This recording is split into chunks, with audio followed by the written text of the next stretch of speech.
Hello guys, samahan niyo ako pumunta ng Portugal para mag-join sa barko. Ang barkong sasampahan natin ngayon ay scheduled for dry dock. So galing sila ng Amerika at tayo ay mag-join doon sa Portugal. At ito ay dadalhin natin sa Turkey para sa kanyang dry dock operation. So ngayon ay nandito na tayo sa Istanbul at meron pa tayong 5 to 6 hours na flight papunta ng Portugal. At doon ay maghihintay tayo ng 1 night para maka-join sa barko. Oh, yo. Sa may kabon ni Mudia. Ngayon nga ay kasabay nating sumampa ang ating batchmate galing ng Palumpon Institute of Technology na si Elton John. So tayo ay masaya sapagkat meron tayong karamay sa hirap na ating dadanasin. Lalo na kaming dalawa ay sa makina. Ito ang view natin sa balcony at dito tayo magpapalipas ng gabi. At hinihintay lang natin na tayo ay sunduin ng agent at ihatid tayo doon sa barko ang ating sasakyan. Ito may. Mercedes. Ha? Pangungkuhan ba? Itong nagsigbaktas ba? Aw ka na. At syempre hindi natin pinalagpas na maglakad-lakad dito sa Aveiro, dito sa Portugal at maghanap ng makakainan. So ngayon ay Ano ba kay Pandesal din rin?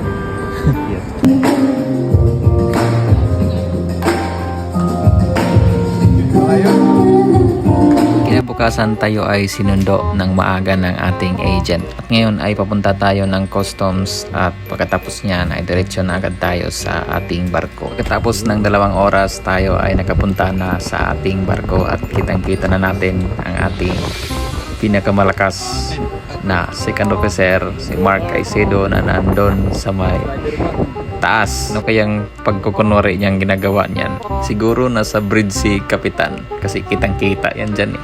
So mga 2 araw din tayo bumiyahe bago tayo nakarating dito sa barkong sasakyan natin. At tinapos lang ang discharging sa puertong ito at tayo ay umalis na agad papunta ng Spain. Bagong pintura, puro kalawang.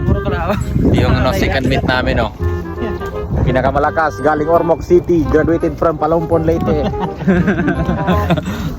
Direct cut. Tumawid dyan tawidin natin yan kung pwede lakarin, lakad tayo sik. Vlogger sa litong kasama natin. Haba ng nila si Silix. Cebu lang siguro to Silix pero ayan siguro. Cebu na pinasok sa rip. Malamig eh. Pero parang ano yan sa pabrika yan. Hindi mo yan.